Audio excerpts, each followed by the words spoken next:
The secret of change is to focus all of your energy not on fighting the old, but on building the new. Socrates. Hello everyone, and welcome to another episode of Secrets of Saturn. I am Jason Lindgren, your host. On this episode, we have Bob Podolsky. Bob Podolsky worked with John David Garcia to create highly ethical and creative organizations in groups of 8 known as the Octalog. More than 30 years ago, Bob started asking himself what would be required for humanity to thrive and flourish. Bob Podolsky is a physicist, systems analyst, master psychotherapist, visionary, and author of 7 books on ethics, law, and government. Bob brings a solution-based strategy for self-governance and self-awareness. And welcome to the show, Bob. Oh, thank you. I'm glad to be here. How about we start off with a little bit of your background? Okay. Let's see, where to begin. I grew up in a science household. My father was a scientist, Boris Podolsky, and he got to be quite well known, wrote a paper with Einstein. So I grew up in a kind of a heady atmosphere, very left brain and systematic. And it was okay. I learned a lot from that. It had its downside. But my first career, I tried to follow in my father's footsteps, and I became a physicist. And I was never a great physicist. I was a good one, but never a great one. And for 10 years I worked in that field. It was like living the life of Dilbert, the cartoon guy. Most of my time was spent in a cubicle, and I was pretty much surrounded by neurotic bureaucrats. And that's pretty much the Dilbert story. And I did 10 years of that, roughly half of it in industry and half of it in government. And I finally got fed up with it. So at that point, I got out of it. I got retrained, and I became a psychotherapist. And I had a private practice for 25 years in Oregon. And I loved the change. I mean, it was phenomenal. My health got better. My enthusiasm for my work got better. I actually got to see people benefit from what I was doing, which I never did as a physicist, and systems engineer, systems analyst, or all those titles. Sounds like not only your stress levels went down, but your rewarding feeling went way up. Absolutely. Absolutely. It did wonders for my self-esteem, for how I perceive myself. So that was really cool. And then I noticed quite a few of my clients were involved in business. So I figured, well, I better learn something about business. And I did. I studied business and actually got to where for a while I was doing some business consulting. And then in 1984, I met John David Garcia, and that experience changed my life. And John David was a very, very brilliant individual. I mean, he knew enough math to solve equations in quantum mechanics, and he knew enough biology to give a really good explanation of biological evolution. And he knew foreign languages, and he knew comparative religions, and he knew a lot of history. And undoubtedly the most broadly educated person. He also knew several languages, including Chinese, which he taught himself. So I got together with him. He had owned a business in San Francisco, a computer business, and the business was worth something like $100 million when he decided, oh my gosh, this is crazy. I'm just making money. What's the point of that? He wanted to do something significant, something meaningful. So he walked away from the business, and he went up to Oregon and bought a ranch and began studying creativity. That's where I met him. I saw an ad for a free weekend-long creativity workshop, and I went to it. And that was the beginning of a long friendship. We were together doing research on creativity for the next 17 years. Then he died. But I've been carrying on his work in some ways. So I want to address a little bit about what that work was. Okay. Because it has so changed my life in so many beneficial ways that I recommend it to people that they become aware of it, and have devoted my life since then to getting the word out. And even though the word is spreading, we're just getting started at this point. Here we are in August of 2015, and I've been playing with these things since '85, so it's 30 years. So, coming back to creativity. Why creativity? Well, everything that we really love in life comes from one or another form of creativity. Is that obvious? Mm-hmm. Okay. Definitely. Okay, well, there are people for whom it's not obvious, so I do mention it. And another interesting thing about creativity is that when you do something that increases creativity, either in yourself or in someone else, it also increases several other resources. It increases your access to objective truth. It increases your awareness. It increases love. So creativity, love, awareness, and objective truth, they are logically equivalent in that if you increase any one of them, they're all increased. If you limit or diminish any of them, they're all limited or diminished. So they are very important resources. Now, out of that exploration of creativity came, for me, a profound change in my understanding of ethics. I'm sure that if I were to ask your listening audience, do you live your life ethically, that they would all say, oh yes, I live my life ethically. And I'm equally sure that were I to ask them, any one of them, to provide a good definition of an ethic, it'd be very rare that anyone had the answer, which makes it kind of paradoxical. How is it we live our lives ethically without knowing more about ethics? Well, the problem there is, first of all, we've been taught that it's a trivial subject. I actually believed that. I started changing that belief around 1973, and it changed dramatically, more so after I met John David. I realize now it's the most important subject for anyone to learn. And so I teach it, but I don't teach it the way you would get it at a university. You go to a university, and a philosophy professor teaching ethics will tell you all about what Plato said, and what Socrates said, and what Aristotle said, and what Epictetus said.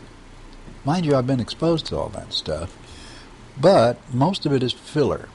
They put it in the curriculum so that the professor has enough to say in the course of a semester.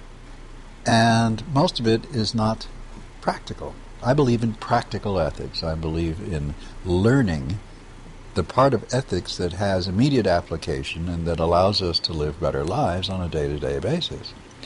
Well, before we're done here today, I'm going to give you a very short lesson in ethics, which you will retain because it's simple, it's easy, and it's very relevant as you'll see. So, when I was working with John David, the first thing I had to do was learn the ethics, which he taught. He taught it extremely well. In fact, if you want the best explanation of it that exists today, I believe it is the book he wrote called Creative Transformation. It's not an easy read for most people. It's very detailed, very exhaustive in terms of the subjects that it goes over. And in fact, when I read it back in '84, I thought, this is wonderful information, but most people aren't going to wade through this huge amount of data in order to understand it. So I better start writing articles to make it easier to understand. And I wound up writing articles and then combining them into books, and I've written 7 books. The most recent of which I recommend that your listeners read is called Flourish, and it's available online. So that book summarizes a lot of what I'm going to refer to today, and it has a considerable amount of detail in it, but it's an easy to read compared to John David's book. It's easy to read. It's only 200 pages, and his is probably 800 or more. I can confirm that because I've already started on it. Aha, okay. I'm getting through it quite quickly. Okay, cool. Yeah. So, anyway, I wanted to make the material that John David taught accessible to as many people as possible. At the same time, it's not geared for people of average or below average intelligence, because they are not the ones who are going to initiate the big changes that are coming. It is addressed to people of above average intelligence, but they don't have to be John Davids or Einsteins or, someone especially intelligent in order to understand it. It's pretty generally understandable. Okay, getting back then to, here I was at a workshop exposed to lessons in ethics and experiments in creativity. Now, John David and I came up with some crude ways of measuring the creativity of a group. And we wanted to know, how are we going to enhance or amplify creativity in groups? If that were done well enough and sufficiently widespread, the world would change dramatically. For instance, today, the big problem that our species faces is not many. We have hunger and war and violence and addiction, and you can go down the long list, but they're all symptoms. There's a central theme, a central problem, out of which all of these symptoms come. And that is that our institutions, particularly the ones we turn to in hopes of finding solutions to our societal problems, those institutions consistently make unethical decisions. If that one fact were to change, all of those symptoms would go away. We wouldn't have wars. We wouldn't have violence. We wouldn't have addiction. A lot of things would change. I see that as very desirable, so that's what I am working toward. I think the problem is the power is controlled by few and only for their benefit, and exactly, pretty much that to the hell with the rest of the planet. Exactly. Well, they're psychopaths, the ones who are in charge today. Yes. And, having been a psychotherapist for 25 years, I think I speak with some authority when I say that as long as the world is run by this kind of folk, we're going to have more and more serious problems. The good thing, I think, is a lot of people in this movement, whatever you want to call it, truth movement is usually the term used. That's the part that most people are getting. The top of the chain there, they're pretty bad people. Yeah. I did not, when I first, back in 84, 85, when I first encountered this information, what was available of it then, nobody talked about the psychopaths in charge of the world. Today you hear that phrase pretty often, psychopaths or sociopaths, and that's what they are. They are people without conscience, totally self-absorbed, interested only in what benefits them, and they don't care how many people they kill to get what they want. Right. Okay, so recognizing that that's the big problem, I did some systems analysis on societal institutions and came to realize that the ones that most people think are going to solve the problems are big business, especially big banks, organized religions, and government. I took the initials of those words and I call them the Borg. Banks, organized religions, government. They are the problem. They're not the solution. They never will be the solution. And you cannot fix government. This is one of the things I had to learn. Because I can remember as a young man thinking, oh, government's great. We just fix some of these little problems with it and everything's going to be wonderful. Well, depending upon how far back you're talking, Americana was a lot better, and that's, the general culture was a lot more positive, and that's pretty much gone now. Right. I'm old enough to just remember the end of that, and it's definitely right. Far, far different world. Oh, yeah. Than it is, and you're right that we went through a period that was better than we have now. More people were educated. More people understood what government was about and what the downside was of having government. That awareness went away for a while. People lost it. Systematically, the government by changing the nature of the educational system, the school system actually, they changed the level of awareness in our society. They dumbed us down. And it took, for quite a while, it took people with exceptional opportunities to learn to recognize what was actually going on. So, going back to, okay, we had this new awareness emerging. Part of that new awareness was just realizing that government per se is part of the problem. It can never be the answer. For one thing, we don't own the government. We, the public, we don't own the government. It is owned lock, stock, and barrel by the very wealthy bankers and corporate owners who control the world today. That's very true. Yeah. And because they are the owners and they are in charge of the nature of government, they have turned the government into a robot that they own. And they've programmed it so it cannot be changed by anyone but them. In Flourish, the book, I have a whole chapter on the government robot and why it cannot be changed. If you attempt to change it by voting, you're just getting, depending on who you vote for, you get a different flavor of the same tyranny. Mm-hmm. The tyranny has been with us for 8,000 years. And even though a lot of people hoped that the Constitution of this country would change all of that, it didn't. And the reason it didn't is because it presumes the necessity of government. It presumes that it's okay for one person to have authority over another. This is one of the areas where I really admire Larkin Rose, because he pointed out in his book, The Most Dangerous Superstition, he pointed out that if we stopped believing in authority, everything would change for the better. It's this notion that someone else has a right to tell me what to do just because they or some friends of theirs or forebears of theirs wrote a piece of paper giving them permission to tell me what to do. Well, that's obviously false when you examine it. But most people don't examine it because we're not taught in school anymore how to examine anything.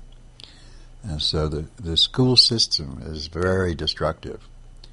I knew that a long time ago. I knew that back in 1970. Actually wrote an article on it back in 1970. The school system is damaging. We need a whole new educational system that isn't run by a government. Right. I want to see that come about.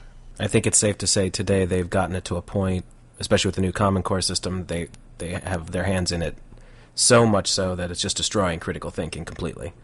Yes, I agree. And a lot of people are recognizing that and speaking out against it. Yes, and as long as they have a virtual monopoly on schooling, it's going to be very hard to bring about change. Right. Well, I'd like to interject here that I really think Buckminster Fuller was right when he said, if you don't like the system in which you live, don't fight the system, invent a new system that makes the old system obsolete and irrelevant. That's what we're doing now. And there is a growing movement to bring this about. And although it's in its early stages, those of us doing it are very optimistic that we've found mechanisms by which we can actually succeed at it. That's providing that existing governments don't incinerate us first, which could happen. I mean, we don't know. It could be too late. It could be we're going into a period of irreversible entropy, as John David used to call it. But we don't know that, and we won't know until we run the experiment that has the possibility of changing everything for the better. That means raising awareness. That's why we're recording this session. Okay, so the ethics. Let's go back to the ethics, because that's really the starting point. In order to change the world for the better, we have to have most people understanding ethics and choosing to live by a valid ethic. Well, everybody seems to know that ethics is the means by which we decide what is okay to do and what's not. We have a kind of intuitive feel for that. And in the past, that intuitive feel resulted in a thing that's usually referred to as common law. And common law is just something that goes on in people's heads that tells them it's not okay to injure others or to initiate violence against others. It's not okay to kill, rob, beat, steal, defraud, etc., etc. And unfortunately, those acts which are evil in and of themselves are not the only ones that are forbidden. Governments add to that category things that are forbidden just because someone wants to forbid them. And there's a legal term for this. It's like most legal terms, it's a Latin term that things that are evil in and of themselves that are forbidden for that reason are called mala in se. Mala meaning evils or bad stuff, in se meaning of itself. Well, then there's the other category, things that are mala prohibita. These are things that are considered bad just because someone says so. And there are thousands of laws against those things, and they are laws that enable plunderers to take our resources, mainly. So when you're out on the road and some cop pulls you over for speeding, are you a criminal? Speeding isn't a crime. Crimes always, by definition, have victims. There's no victim of your speeding, assuming you hadn't had an accident. But the cop pulling you over will treat you as if it was a crime. Yeah. And he will coerce you into showing up in front of a guy with a black dress. You either pay for the privilege of not showing up, or you show up and then he decides how much money you're going to be punished for the non-existent crime that you're accused of. I object vigorously to that whole way that things are done. And a lot of other people do too. A lot of people don't realize that if you read any law dictionary, crime is defined as a behavior that damages someone. It damages their person or their property rights. You have a collision, you damage somebody else's vehicle. If it's your doing, you have a responsibility to restore the person's vehicle that you damaged. But when it comes to speeding or having a broken tail light or just some arbitrary thing that a cop decides, the cop is acting not as a representative of the public well-being. He's a bandit. I mean, what do bandits do? Well, they pick people arbitrarily along the roads. They stop them, and they coerce them to give up money, and if they are unwilling, they hurt them.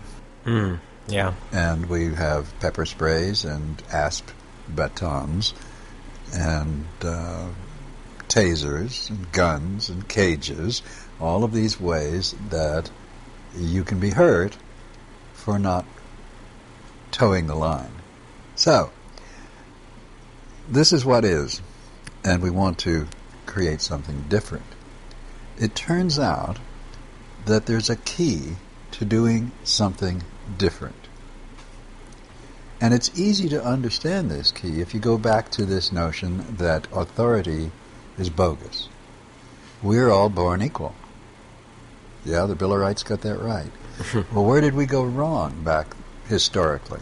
We went wrong when we agreed, some of us, I wasn't around back then, of course, but there were people who agreed to be bound by a constitution. And the Constitution gave some fictitious thing called a government the right, supposedly, to tax you, to levy taxes. Well, that immediately meant you're not free. The Constitution is a lie. you have to pay taxes. And as soon as someone has a right to take money or other resources from you against your wishes, you're not living in a free society, no matter how many constitutions you've got. The Constitution's part of the game. It's part of the act, part of what the wool that was pulled over your eyes, or mine. I mean, I certainly grew up believing in all of that crap.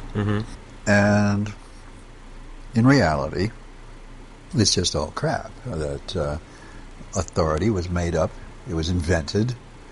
Well, the invention goes back a long ways. It wasn't that at the beginning of this country that it was invented. It goes back 8,000 years.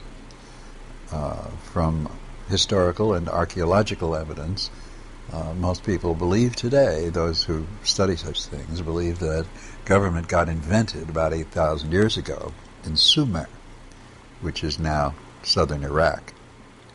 Kind of ironic. So government was an invention intended to help bandits plunder the public. That's all it's ever been. The whole notion that that government is for and by the people is a lie. And along with that, there's a whole bunch of other lies. I call them the comforting lies. You know, things like government people are wise and caring. I mean, it sounds absurd today. Yes, it does. But when I was a boy, most people believed that lie. I believed it. I thought government was, you know, a bunch of good guys doing good things. Eventually, we get over believing the lies. If we have any intelligence and we're willing to think outside the box we've been taught to think in. I happen to like that. I happen to like the idea that we can think our way out of the big problem. To do that, we have to understand ethics. And again, I'm coming back to the ethics. It's at the root of everything that I do, and could be at the root of everything you do, you the listener. And it should be. I don't put shoulds on people. I have preferences. I want, whenever somebody says, you should, ought, have to, must, these are all words that really mean someone wants you to do it, whatever it is. Right. You have to blah, blah, blah. You should blah, blah, blah. The speaker is saying what they want. And I'm very forward about what I want, but I present it as what I want, not what some arbitrary dead guy in the sky tells me I ought to want. Okay, so let's go back to the ethics. What is an ethic? Well, every ethic in the world that exists or ever did exist consists of just two parts. You see, it's very simple. I don't need to take a whole term, fill a whole semester with this information. You're going to get it really quick here. Two parts. One part is a definition of value. And that just defines what it is you want more of in your life, or what you want to maximize. A value. The second part is a belief or a belief system that presumes to tell you how to behave in order to get more of what it is you want, the thing you value. That's all there is to an ethic, those two parts. Now, there are those who point out, I can pick any value I want. I can believe whatever belief system I want. Therefore, my choice of an ethic is entirely arbitrary. I can pick whatever I like. And that means that there's no such thing as objective ethics, and ethics becomes a trivial subject. I used to believe that. Then I found out, wait a minute, I'm forgetting something here. Let's suppose that the value I picked was happiness. Now let's suppose that the belief system was something absurd like eating a lot of flapjacks. If I eat enough flapjacks, I'll be happy. Well, is that likely to be true? No. So if you follow the belief system and you don't get the thing you value, or worse still, you get the opposite, the ethic isn't valid.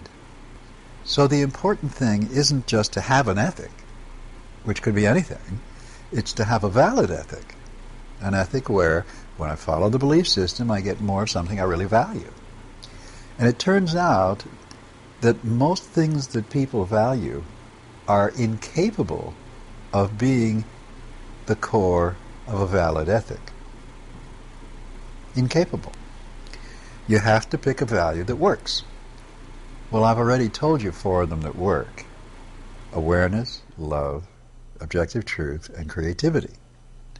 So from now on, when I speak of creativity, I'm actually meaning all 4 of those things, referring to them simultaneously since they're logically equivalent. Okay, so if I pick one of those as a value, I can create a valid ethic. And it goes something like this.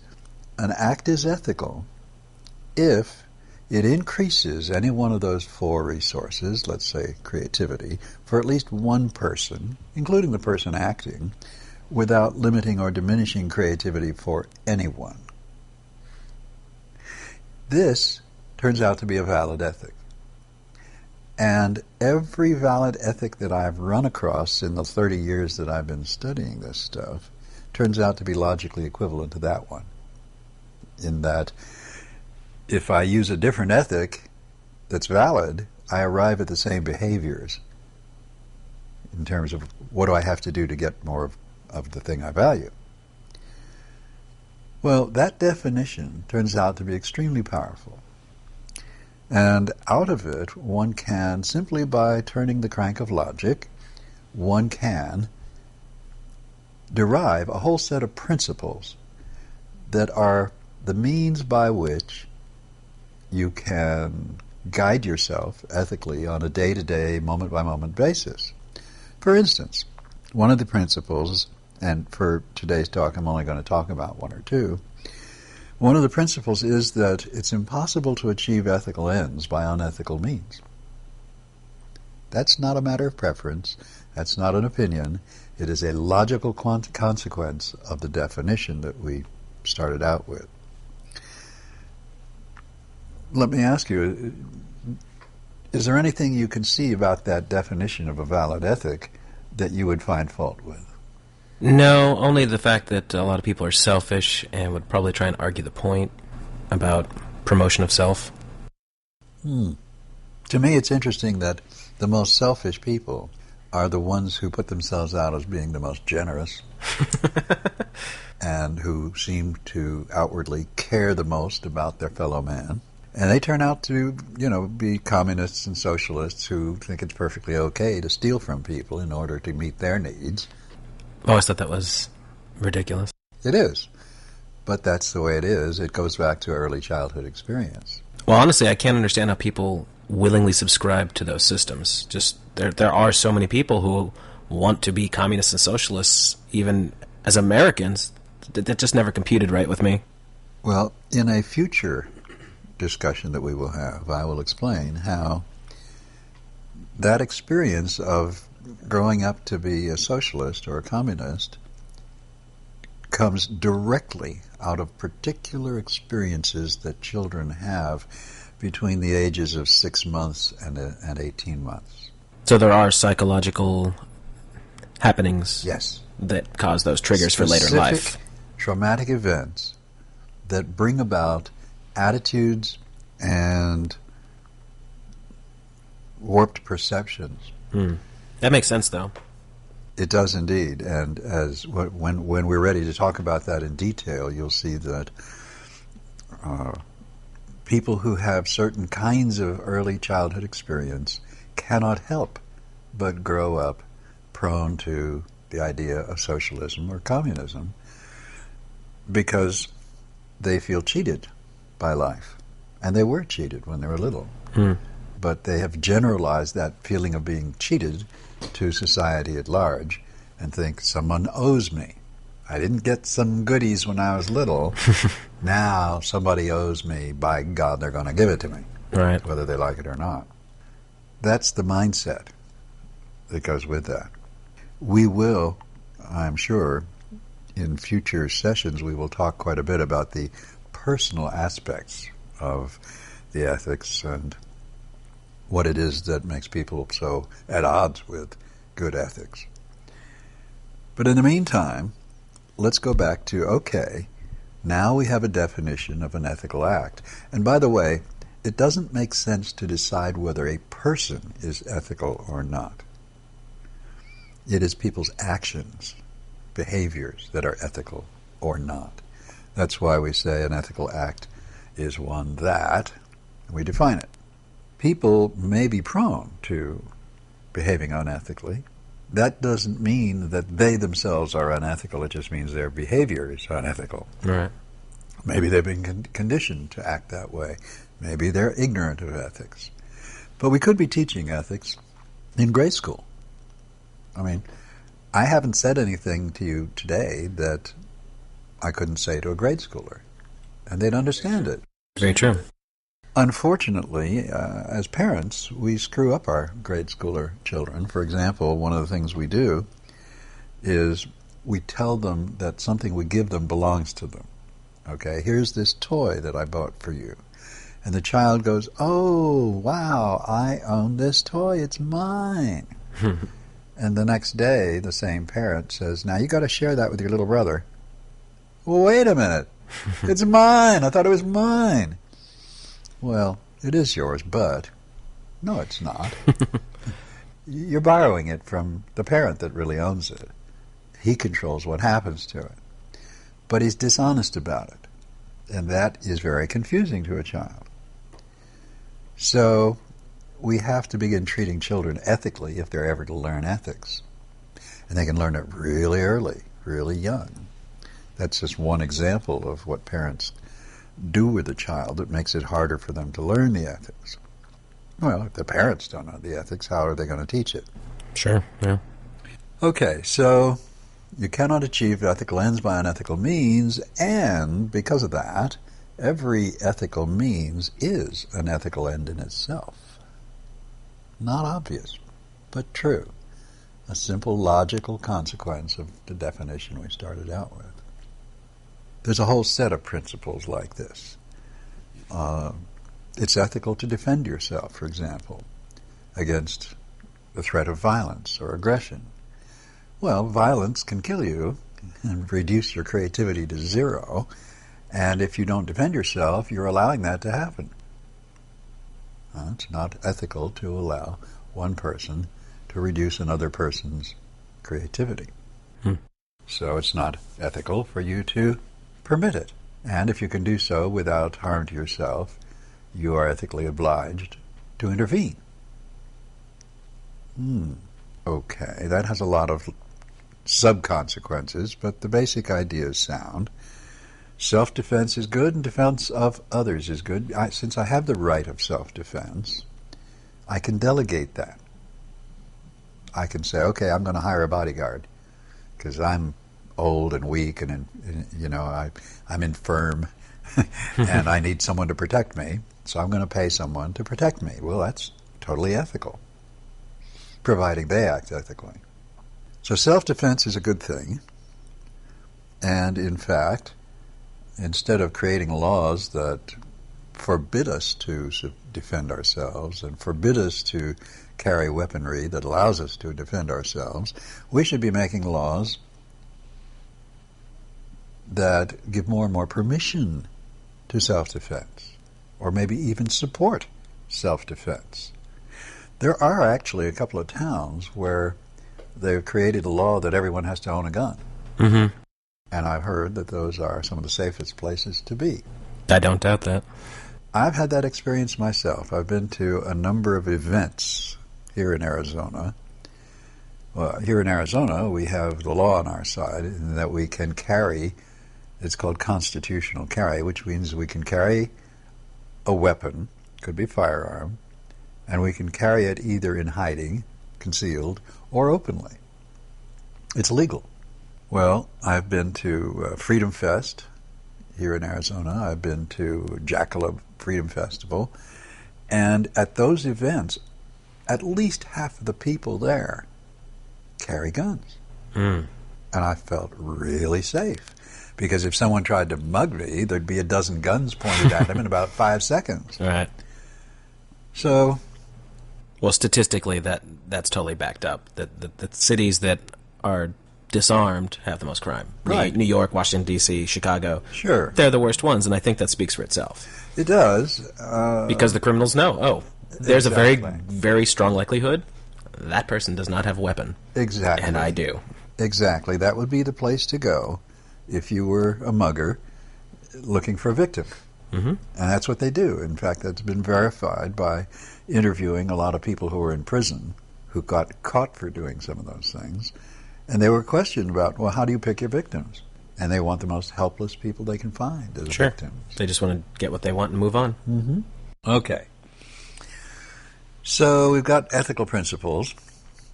It is ethical to learn, increases your awareness, increases your access to objective truth, and because of that, it is ethical to teach most of the time. Now, I should point out at this point that the ethics of teaching is, in fact, the application of ethics generally is never perfect.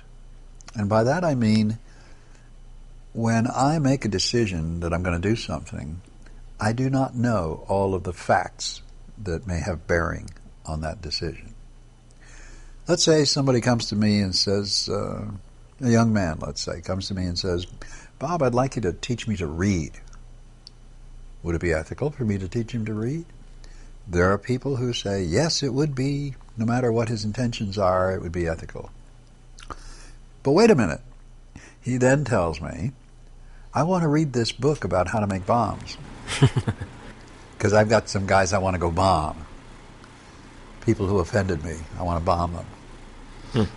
Would it be still ethical for me to teach him to read? I'd be enabling him to do something very unethical. It would not be ethical for me to teach him to read. But wait. What if I asked this young man if he would be willing to read Flourish, a book that is about the application of ethics? Would he be willing to read it and understand it to my satisfaction, and do so before building a bomb, and do so, is there a way that he can convince me that he would do this so I actually believe him? Okay, because if I don't believe him that he would do this, I'm not going to teach him how to read. But if he persuades me that he means it, that he really wants to learn the ethics, he wants to understand what he's doing, then it might be ethical for me to teach him to read in spite of the fact that he wanted originally to build a bomb. Well, there might be another set of facts I could wrap around that would again make it unethical for me to teach him to read. Well, that kind of decision-making is a good illustration of the fact that whenever we make a decision about our ethics, we don't know all the facts. We cannot know all the facts. I've sometimes had fantasies about being in a courtroom and being asked to swear I'm going to tell the truth, the whole truth, and nothing but the truth. And I think about it and say, wait a minute, I don't know the whole truth. How can I tell the whole truth? Nobody knows the whole truth. Right. It's absurd. So we make decisions informed by the ethics, but they're never perfect. We make mistakes. And we have to accept that and do the best we can in order to have an ethical society. Well, what does an ethical society look like? Well, I'll go back now to the experiments that John David and I did. One of the questions we wanted to get an answer to is, if you're going to have an ethical group involved in ethical activity and maximizing creativity, what's the best size for the group? Do we need at least 100 people to do that? So we began experimenting. We had some crude ways of measuring creativity, and we worked with 2 people, 3 people, 4 people, up to about 20. And what we saw was a bell-shaped curve. And it had a peak at 8 people. 7 and 9 was almost as good. Below 7 and above 9, creativity dropped off steeply. You'll see data on this in John David's book, Creative Transformation. So, what does that mean? Well, it means that if you want to have an ethical society, that society should be about 8 people. Wow, how do you make that work for large scale? Well, a group trained, and it only takes a couple of days training to make it work, a group trained in making ethical decisions, which, by the way, in such groups, decisions have to be unanimous. Otherwise, the creativity gets destroyed. You have to have an agreement with the other people in the group. Only those agreements that we make unanimously count as group agreements, which means that if someone proposes something unethical, there's likely to be someone else in the group that says, no, wait a minute, that's not ethical, let's not do that. Right. And he can make it stick because as long as he disagrees, it doesn't become a group decision. And then everyone talks it out, like, hey, yes. Why do you feel that way? Because this doesn't seem right. Yes. You hold discussions, and you keep on talking about it if it's important until you arrive at unanimity.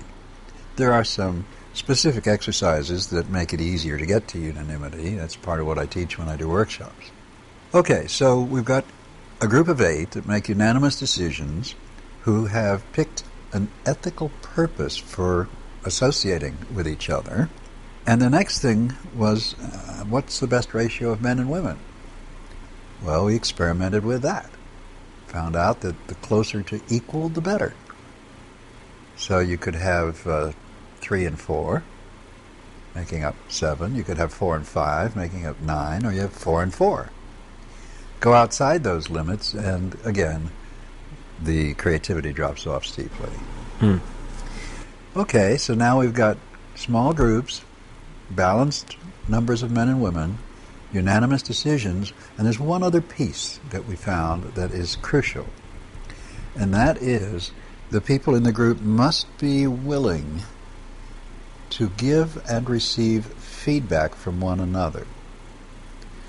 Now this sounds easier than it is, because we are trained from early childhood to defend against corrective feedback.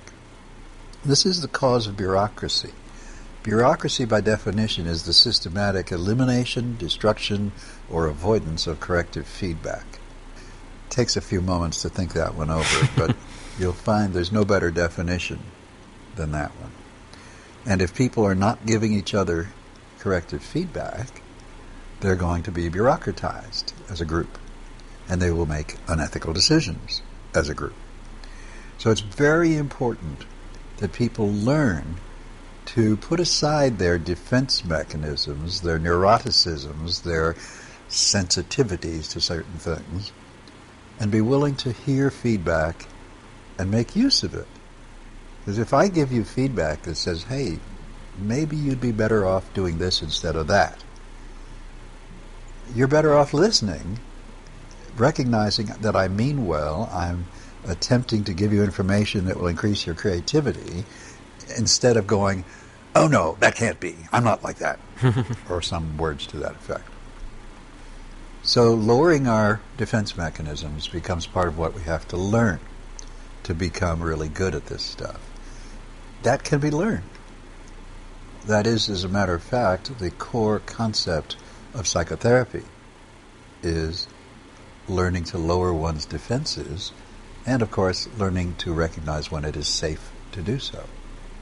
Well, in these little groups of 8 people, which I call octalogues, it quickly becomes very safe to give and receive feedback. So there we are, making unanimous decisions, balanced men and women, and giving each other high-quality feedback from a caring place. And listening to that feedback, we have to learn to listen. That's the hard part of the feedback equation, is learning to listen. Now, there's an emotional part to this, too, that as 8 people are discussing things openly and being open-minded to each other, there's a feeling of trust and friendship that starts to develop as well, so that theoretically you'd be more willing to want to keep giving and receiving as well. You're exactly right. And in fact, that sense of safety and trust comes to dominate the group. Now, in the early stages of the development of a group, I want to take a little aside on that trip now. Every such group, every octologue begins with one person. Someone who says, I have something ethical I want to do, but I can't do it alone. I'm going to find some more people to do it with me. Cool. All right, that works. And so you begin finding people that want to become part of this process. And when you've got 8 people, it still may not be enough. 9 people may not be enough. You might need 900 to do some projects. You know, when I discuss with people the fact that we don't need government anymore, if we ever did, a lot of people say, well, without government, where would we get the roads and bridges? Who would build the roads and bridges? That's always the first argument that always comes up, too. It is, and it's fallacious. The answer is, there are several answers. One is that the same people who are building them today would still be building them, but they'd be building them better, faster, cheaper. We would have a lot of advantages building roads if we weren't constrained by government to do it the way we do it. I think people in general are just more positive about everything when they don't feel something is being enforced, but they're doing it because they want to do it. Oh, absolutely. I think that's just a general life statement. You feel better when you're like, this is what I want to do because I know it's the right thing to do, not because I'm being told to do it. Right. It's the basis of voluntarism. Everything should be voluntary. That's what real freedom looks like. It's not, oh, we've got a government that likes us. They only tax us a little bit. They support really good works. None of that works. It does, you know, as soon as you have taxation, you've got authority, you've got some people having a right to rule others. Just arbitrarily. I mean, there's no justification for it unless you believe that God appointed them. You know, the divine right of kings came out of that idea. And most of us no longer subscribe to that. But the people running the world subscribe to it. They think they have a right to do what they're doing. Yes, they do. They have the power to do it, but they don't have the right. And I think that's going to change. And it'll change because most people work in a hierarchy. Now, this is one of the core ideas that the project I'm working on and have been working on for quite a while, we embrace this core idea that hierarchy is fundamentally bad because it's entirely based on authority. And as long as we have a system based on the authority some people have over others, we're in trouble, ethically. We're in big trouble. That doesn't work. We have to be willing to move away from that paradigm if we're to see any positive change in the world. So without authority, you don't have hierarchy. Now think about this from your own experience. You've worked in a hierarchy, and you have a boss. And in different hierarchies, different bosses, you'll run into different kinds of stuff. But in general, the boss tells you what to do, where to do it, when to do it, how to do it, what to wear while you're doing it, whether you can take a potty break from doing it. And by controlling your income, what kind of house you live in, what kind of car you drive, what kind of schools your kids go to, what kind of vacations you take, all of that's control. You have no control over it, basically. That's your boss. And what do you get out of it? Well, you get to be in a position where you can be someone else's boss. Oh, boy. Well, for people who want power over others, that's very attractive. But from an ethical standpoint, nobody who wants power over others should ever be given power over others. Right. I use the word should, but in a very specific context there. So, where does that leave us? Well, we can take these groups of 8 and combine them into bigger groups by forming ethical contracts between them. So if I wanted to build roads, I'd probably have an octologue that's devoted to raising money for the venture. I'd have another octologue involved in the technology of road building. I would have another octologue that deals with recruiting road builders, and so on. Each different function would have its own octologue. And they'd have a contract to work together in what I call a holomat. A holomat being nothing but an aggregation of octalogs that work together for a common purpose under an ethical contract. And by the way, the book Flourish has the description of an ethical contract, so you can actually apply this information. It's the first of the appendices in the book that explains what constitutes a good contract. Okay, so now we've got holomats of octalogs, and there's no limit to how big a holomat can be. You could have 1 billion people in one holomat. And for some purposes, that might be a really good thing. And there's no limitation on how many holomats or octalogs you can be a member of, other than the fact you only have so many hours in the day. Mm-hmm. So this provides a way to create a horizontally structured cooperative network that can accomplish any ethical task in an optimized way. There's one other piece that we added to this technology. We've figured out, okay, we've got all these pieces in place, but on a day-to-day basis, what happens when we are trying to solve a problem that we have yet to solve? Okay, we've got to make a decision about something difficult, or we've got to raise money that we don't know where it's going to come from, or whatever. Well, we will discuss that at length, functioning somewhat the way a committee might function, although a little bit better than a committee. And then we will, in one of these groups, we will then perform what we've come to call an amplification. And the amplification is a kind of meditative process. It is a shared meditation that we share it by allowing ourselves to be led into an altered mental state with a guided fantasy, if you will. So someone in the group guides the group through this fantasy process to where the mental state of the people in the group changes. Now, I use a certain word for that change, and it tends to be a loaded word because a lot of people don't understand it. I call that altered state a trance.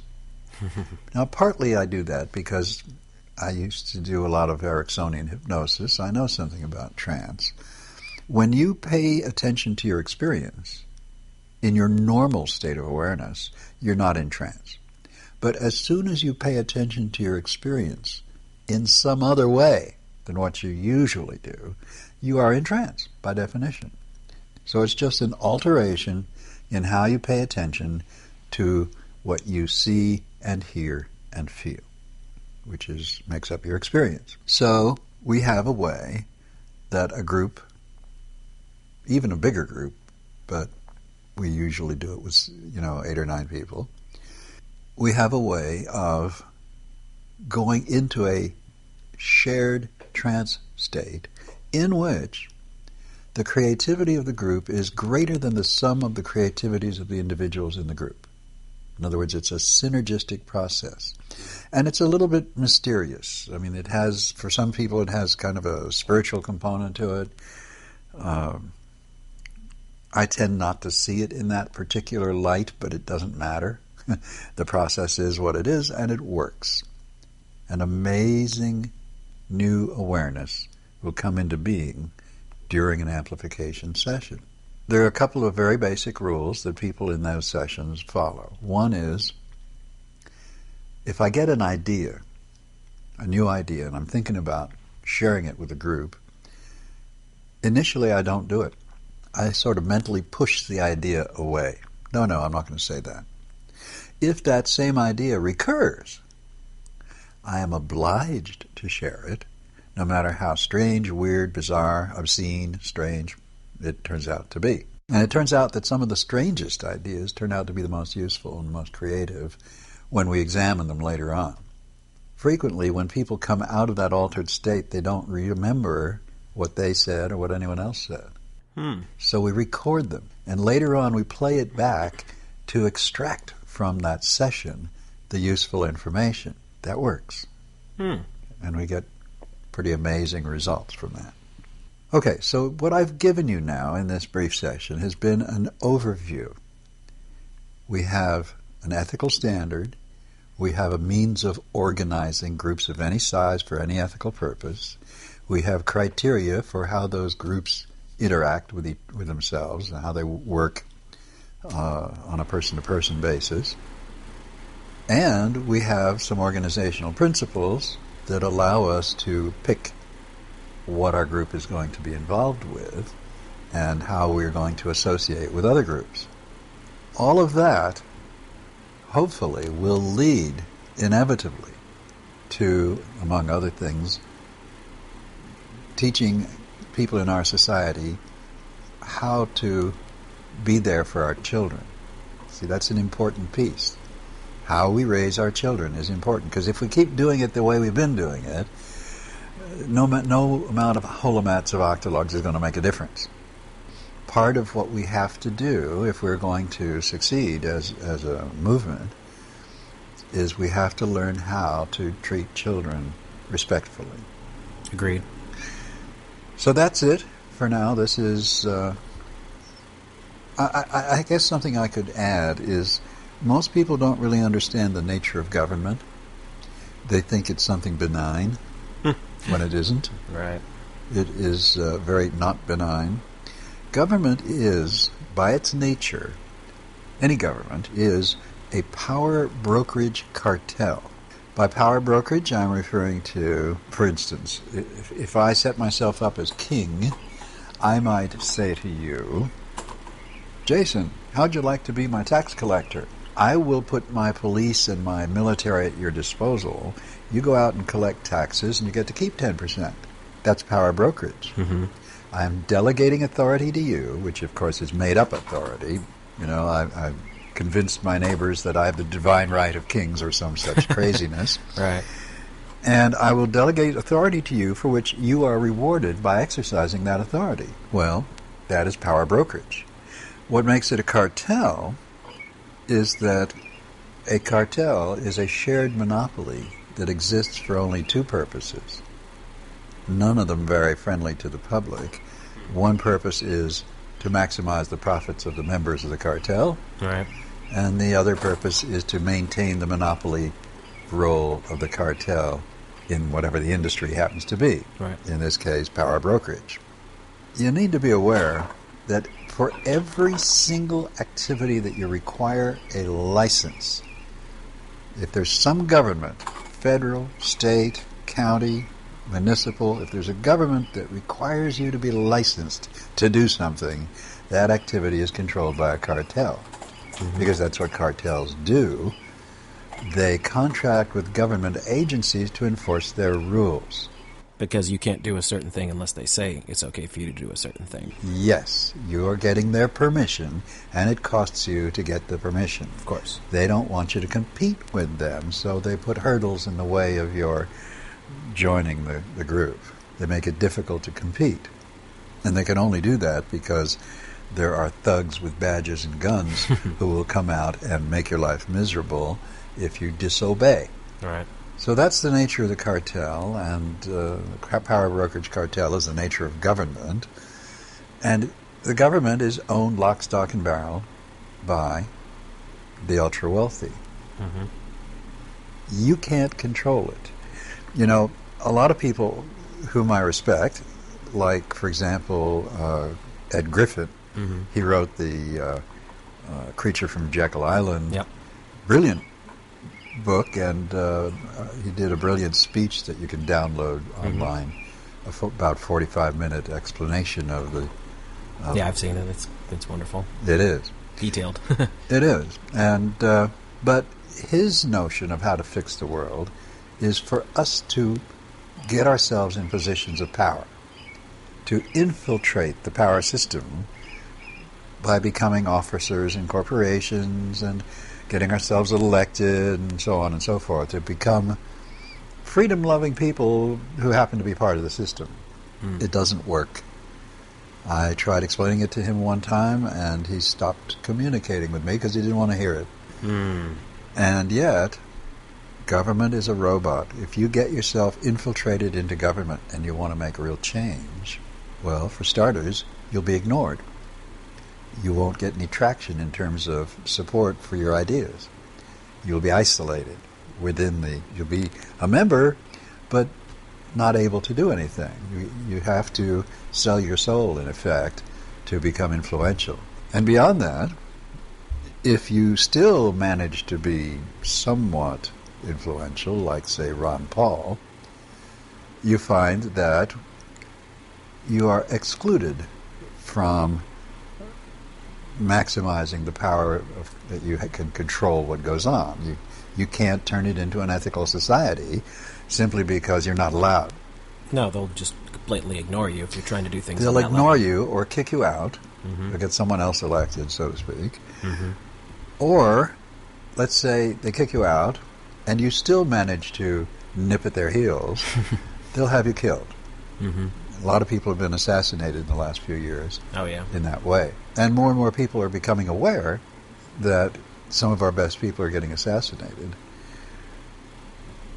Well, that certainly puts a damper on change.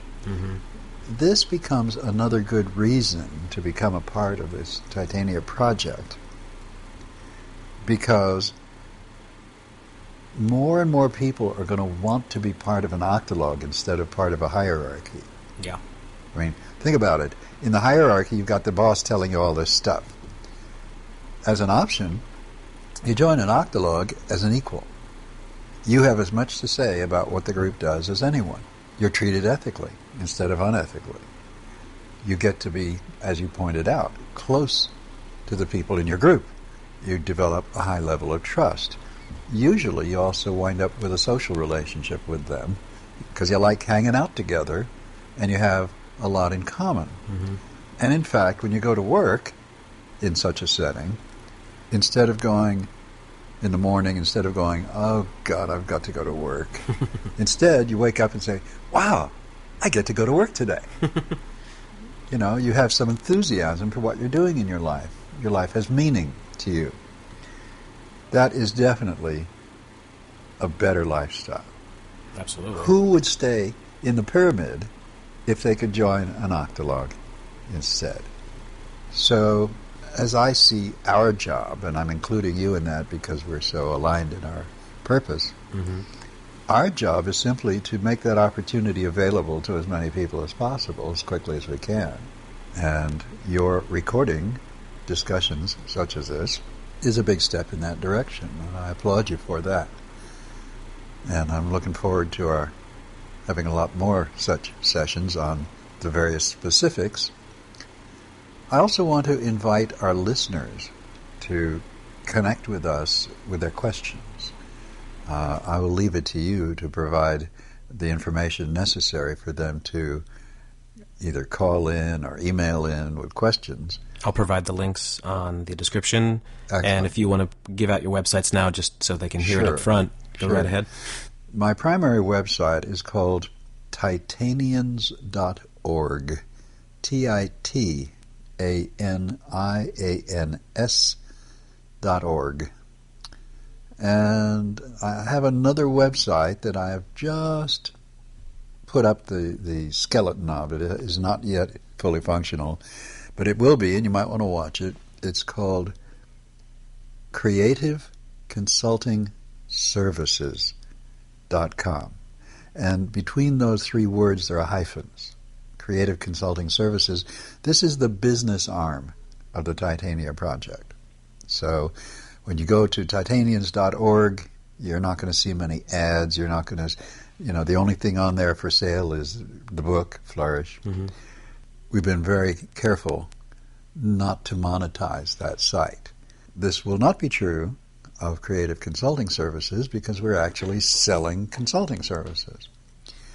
The material on titanians.org is open source. You can use it any way you like. And there will be people, I have no doubt, who will form groups of 8 for ethical purposes without getting any more training than is available on that website. I do want, however, to create a system that encompasses lots of people teaching this same stuff in one form or another for many different purposes. So one group might teach the application of ethics to nonprofits, and someone else might say, well, I want to make it more specific. I want to apply it to charities. And someone else might say, no, I want it more general. I want to apply it to business, and so forth. That's the beauty of it. It can be used for many different, or pretty much any purpose. Any ethical purpose. It's also an interesting fact that if one attempts to use it for an unethical purpose, it doesn't work. It doesn't work. Brilliant out of the box. It backfires. That probably up front would be because unethical people won't be able to agree on any one thing. Yes, that's a piece of it, for sure. I could just see 8 banksters sitting around all being selfish and just thinking about themselves. Hard to come to an agreement on those things. Plus the fact that they'd have to completely redefine what is ethical. As long as there's someone in the group that buys the definition of ethics that I just gave you, then that group becomes powerless. Because they couldn't agree on anything. Right. There'd always be at least one person saying, no, that's not ethical. I'm not going to go along with that. A very valuable way to provide feedback is to stick to what you know and stick by your guns, as it were. To insist on acting ethically or not acting. There are many other pieces of this technology that I'd like to go over with you in more detail on another occasion.